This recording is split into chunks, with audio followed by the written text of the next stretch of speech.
was always around music. My parents were always singing. My mom played guitar. I remember every year there would be like big bluegrass, like all-day festivals, or we would go all day. So I was always around music a lot.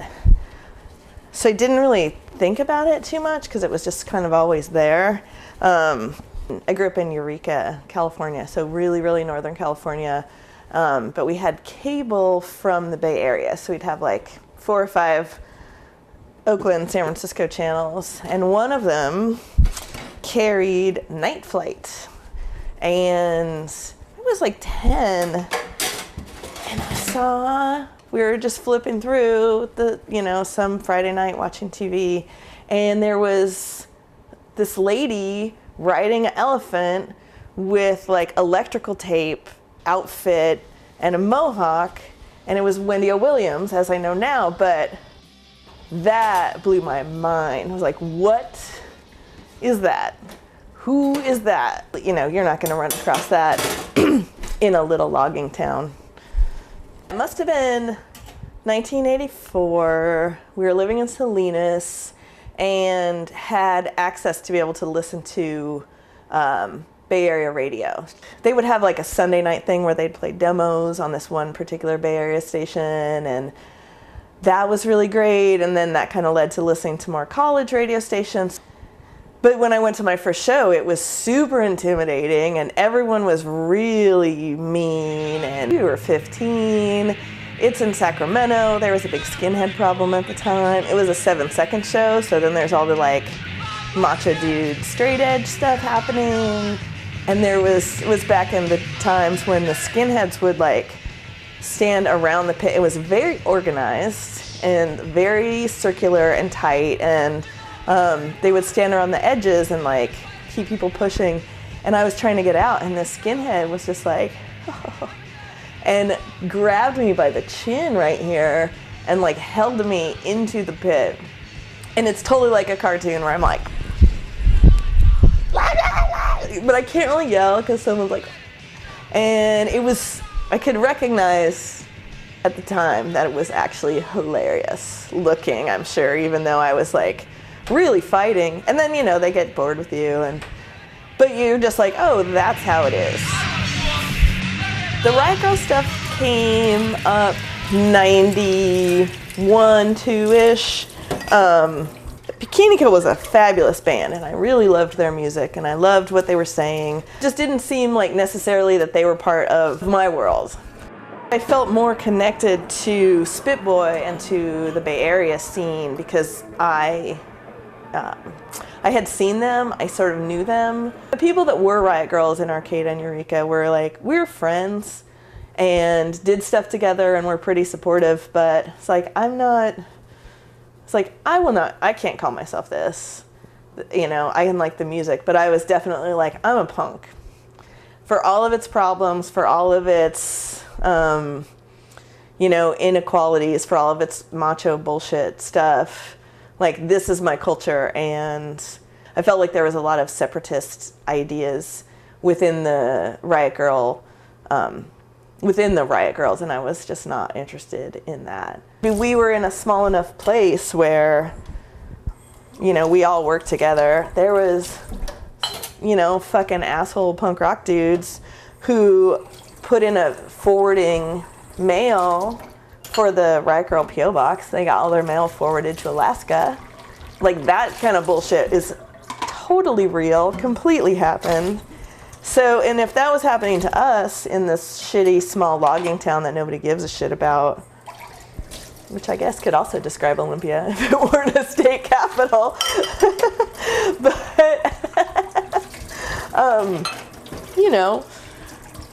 people don't have better things to do than to fuck with the ladies sometimes. I didn't ever get fucked with enough that it did anything besides like really, piss me off or make me more determined, or like, I belong here, this is my place, and you can't move me. And it's funny when you try, like, because what's more society and normal than being a misogynist prick? Like, That's totally mainstream culture. So why would you be a punk if you were interested in doing that?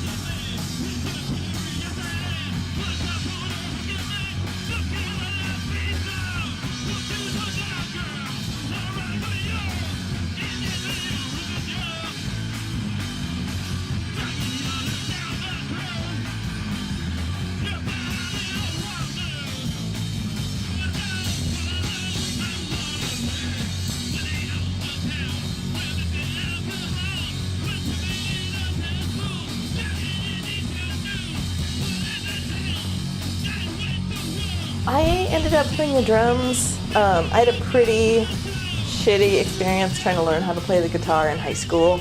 The guitar teacher was the band leader, and he didn't believe that we should be able to learn anything until we learned how to tune our guitars, and I didn't know about electric tuners, and it's just bad. So I gave up. And then, years later, a friend had kept his drums, asked to store them at my house, and I said, of course. And then, so I had access to drums without having to spend any money to figure out if I liked them. I've always danced at shows. I've always had more of like the dancing response to music, and I think that like helps you find rhythm, which then makes it easy to go from there to playing drums.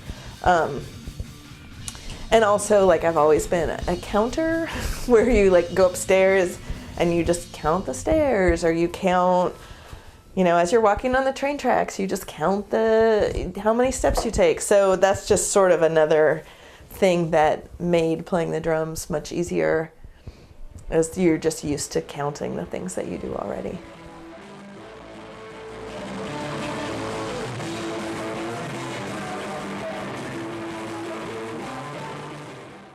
People don't drop out of it. People don't drop out of punk. So now there are institutional things that have been around for 30 years, for 25 years, as long as punk has.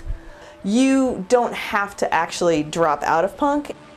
It used to be really perceived as a youth culture because no one thought they were going to grow up, because we all thought we were going to die. And that is, the fear of the nuclear bomb is really, it's really shaped the way that we lived. And then, like I was saying, when we didn't die, we had to figure out how to live.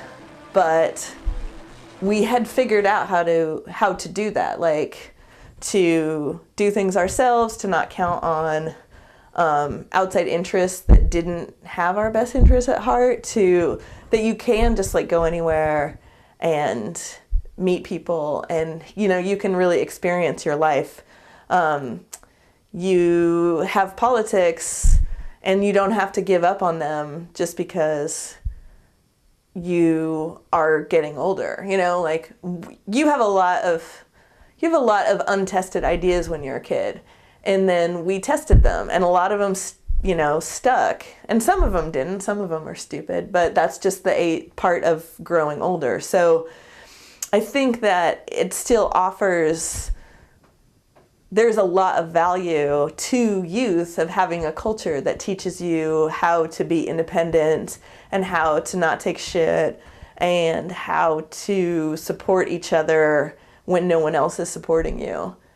And it's a great value for youth because no one else is telling you that. But also, it's a great value for anyone. Like, that's a great way to live.